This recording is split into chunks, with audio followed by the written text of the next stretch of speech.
suatu transformasi.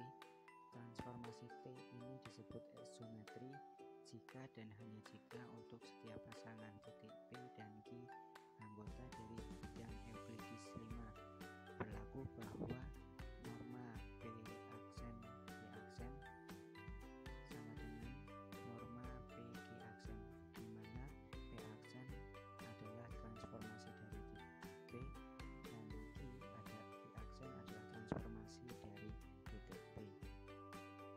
Contoh, misalkan diketahui garis Q pada bidang Euclides 5, transformasi T yang ditetapkan sebagai berikut. Jika P elemen dari garis Q, maka transformasi P sama dengan P.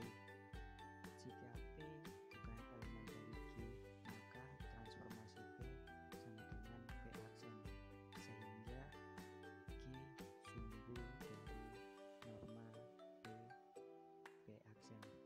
Apakah transformasi T ini merupakan suatu isometri atau bukan? Mari kita buktikan. Penyelesaian sesuai dengan definisi 1.1, ambil 2 titik sebarang P dan Q dari bidang Euclides. Misalkan transformasi P sama dengan P aksen dan transformasi Q sama dengan Q aksen.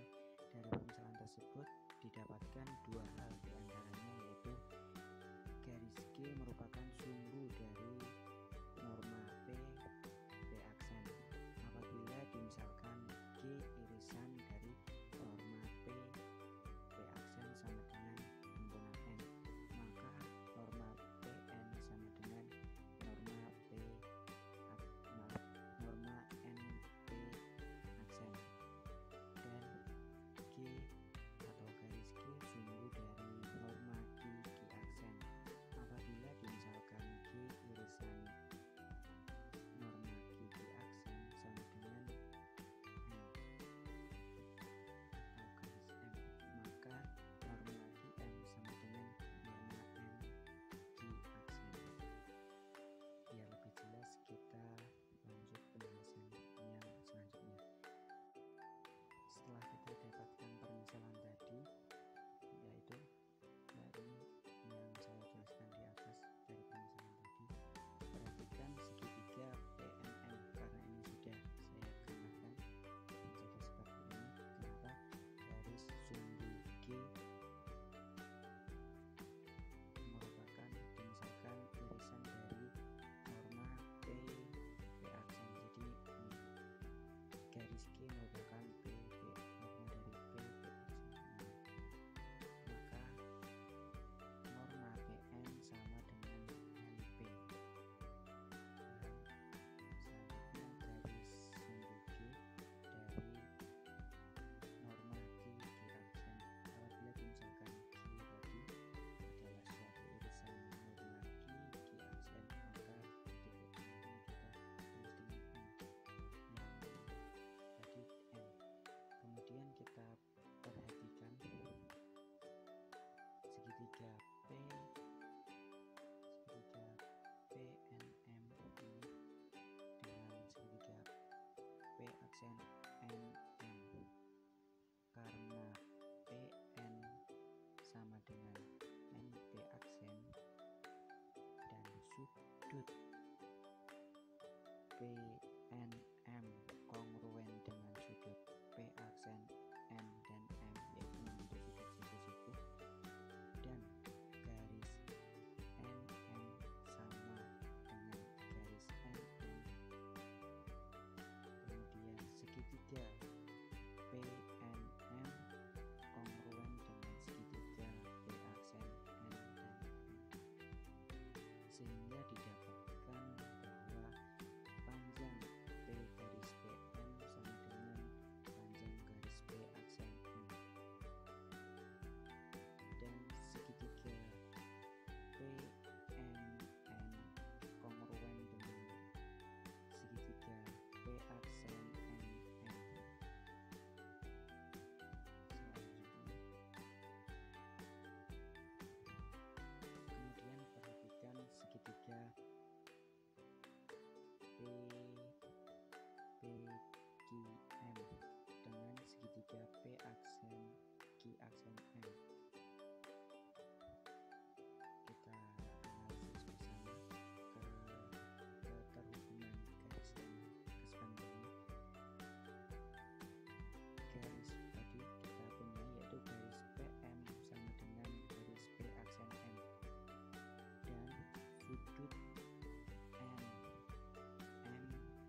sudut MMQ dikurangi sudut PNM, sehingga sudut PQM kongruen dengan sudut P aksen Q aksen M. Atau dan juga kita dapatkan yaitu panjang QM sama dengan panjang Q aksen M. Dari persamaan 1, 2, dan 3 dapat disimpulkan bahwa segitiga PQM kongruen dengan segitiga P aksen Q aksen M, sehingga panjang PQ atau panjang garis PQ sama dengan panjang garis PQ aksen. Nah, ini kurang aksen seperti ini ya teman-teman. Nah, seperti itu.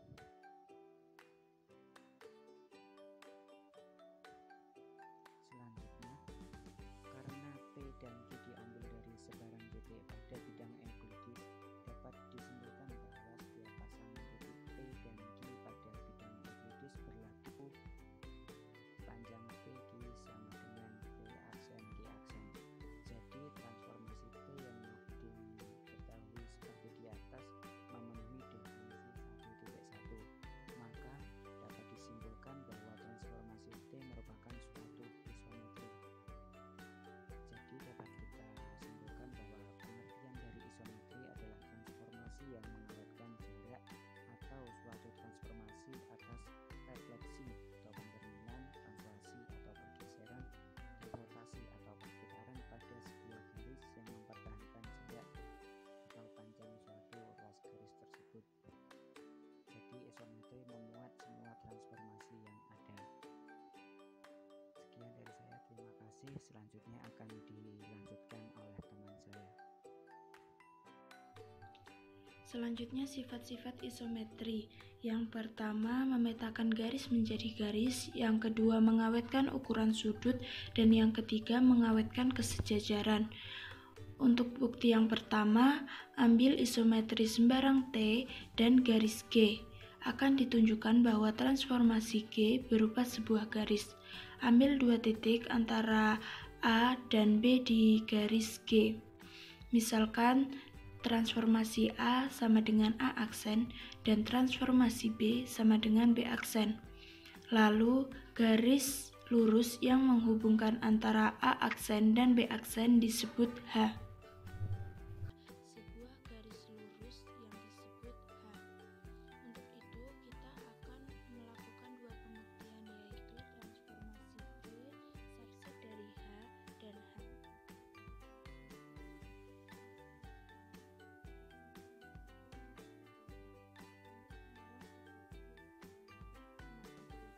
Hal ini mengakibatkan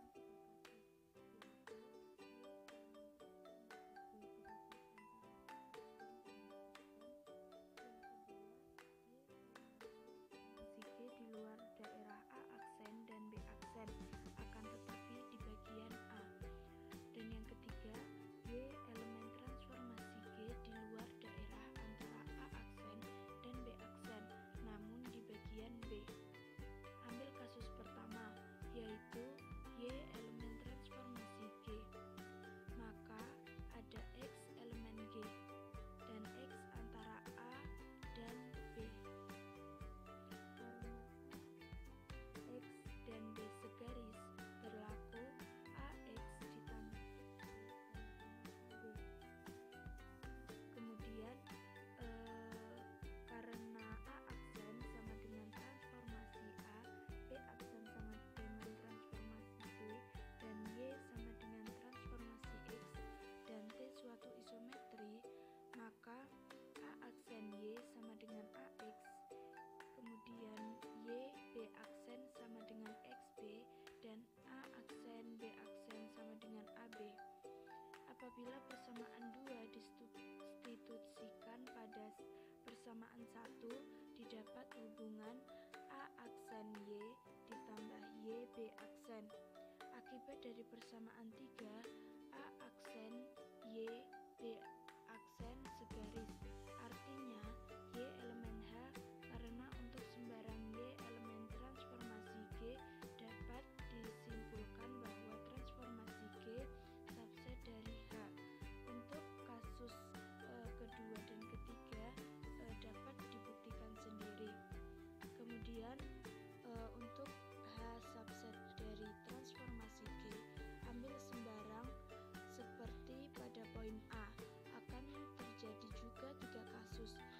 yaitu C aksen antara A aksen dan B aksen di luar antara A aksen dan B aksen di pihak B. Akan tetapi setiap kasus pada pembuktian serupa bahwa maka hanya ditunjukkan untuk kasus A aksen, C aksen, B aksen karena C aksen elemen H dan H elemen V, maka C aksen elemen V karena T suatu transformasi dan C aksen elemen V, maka C aksen elemen V sehingga C aksen sama dengan transformasi C. Selanjutnya kita andaikan bahwa C aksen elemen G, maka akan terbukti H elemen dari transformasi G.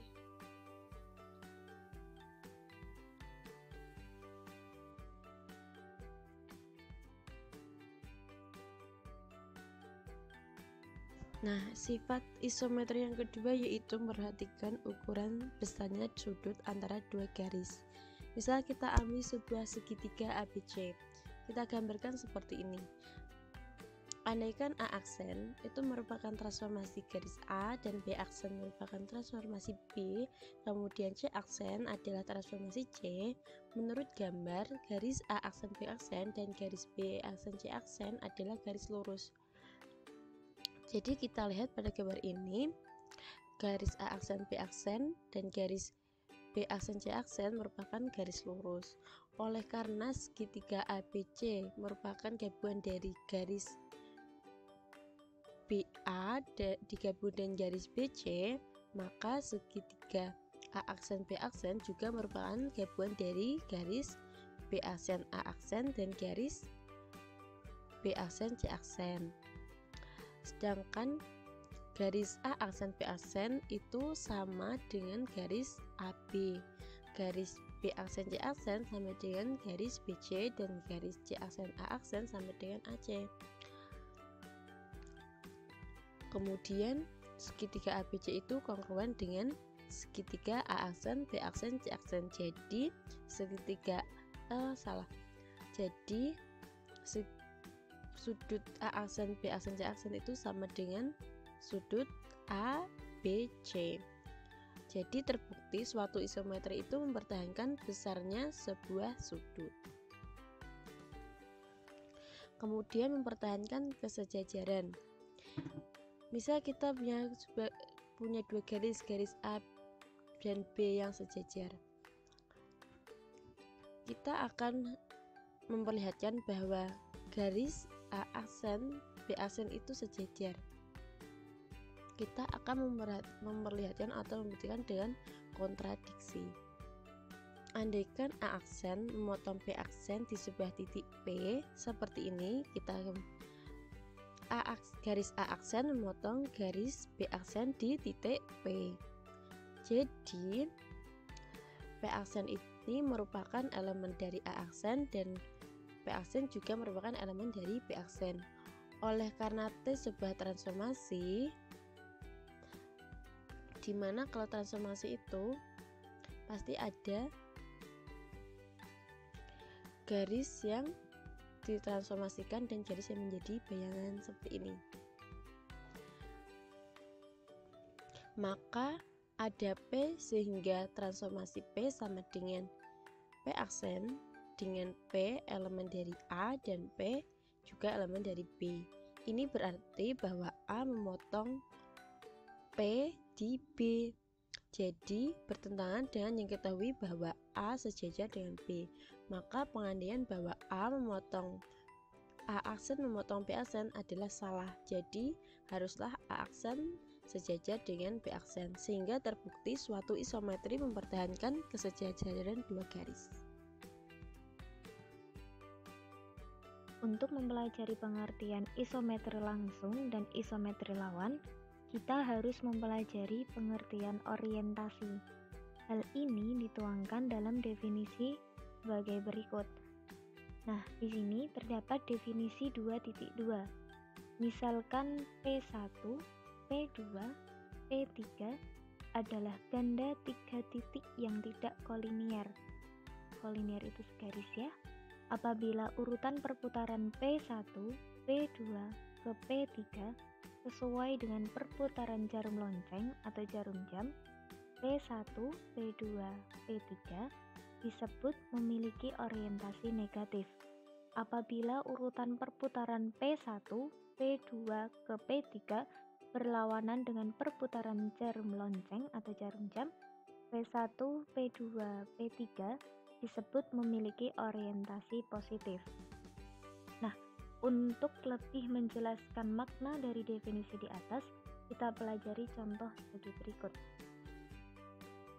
Contoh 2.2. Misalkan diberikan 6 buah titik, lihat gambar 2.4, karena urutan perputaran A, B ke C berlawanan dengan perputaran jarum lonceng atau jarum jam, maka A, B, C berorientasi positif. Sedangkan urutan perputaran P, I ke R sesuai dengan perputaran jarum lonceng, akibatnya P, I, R berorientasi negatif. Yang selanjutnya terdapat definisi 2.3. Misalkan T suatu transformasi, T disebut mengawetkan orientasi apabila setiap ganda 3 titik P1, P2, P3 yang tidak kolinier orientasinya sama dengan orientasi dari petanya. Sementara itu, lainnya disebut tidak mengawetkan orientasi. Yang selanjutnya terdapat definisi 2.4. Suatu transformasi T disebut transformasi langsung jika dan hanya jika transformasi itu mengawetkan orientasi. Sementara itu, transformasi T disebut transformasi lawan jika dan hanya jika transformasi itu tidak mengawetkan orientasi. Nah, yang selanjutnya terdapat definisi 2.5. Isometri langsung adalah isometri yang merupakan transformasi langsung, sedangkan isometri lawan adalah isometri yang merupakan transformasi lawan. Nah, untuk lebih memantapkan makna definisi-definisi di atas, kita pelajari contoh yang berikut ini, yaitu contoh 2.5. Apabila Anda perhatikan transformasi yang ditetapkan dalam contoh 2.1, sudah ditelusuri bahwa transformasi T ini merupakan suatu isometri. Pernyataan timbul, apakah T ini merupakan isometri langsung atau isometri lawan? Untuk menarik kesimpulan ini, perhatikan gambar 2.5 yang ada di bawah. Misalkan Anda ambil 3 titik tak kolinier sebarang A, B, dan C, kemudian Anda mencari TA, TB, dan TC. Misalkan TA sama dengan A aksen, TB sama dengan B aksen, dan TC sama dengan C aksen. Nah, dari gambar tersebut dapat ditarik kesimpulan bahwa karena A, B, dan C berorientasi positif, sedangkan A aksen, B aksen, dan C aksen berorientasi negatif, maka transformasi T merupakan transformasi lawan, yang akibatnya T suatu isometri lawan. Nah, untuk yang selanjutnya kita akan membahas contoh soal dan pembahasan. Yang nomor 1 yaitu diketahui garis G dan kita akan mencari garis G absen. Nah, bisa dilihat pada makalahnya, di situ kita cerminkan garis G, kita cerminkan dengan H, hasilnya adalah gambar tersebut.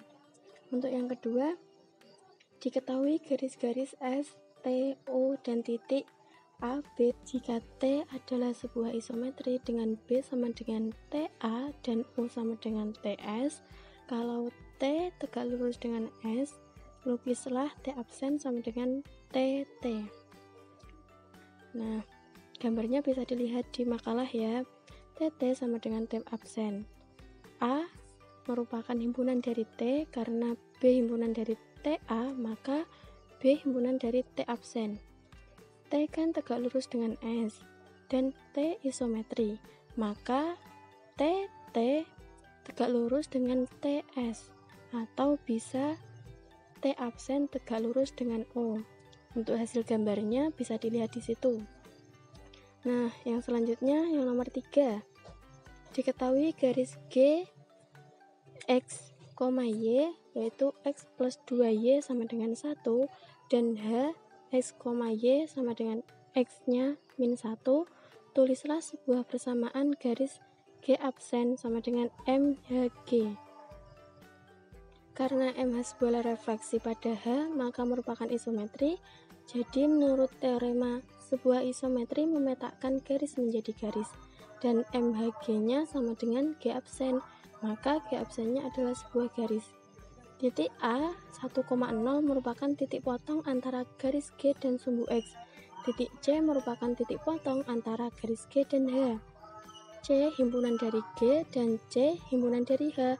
Karena C himpunan H, maka MHC sama dengan C.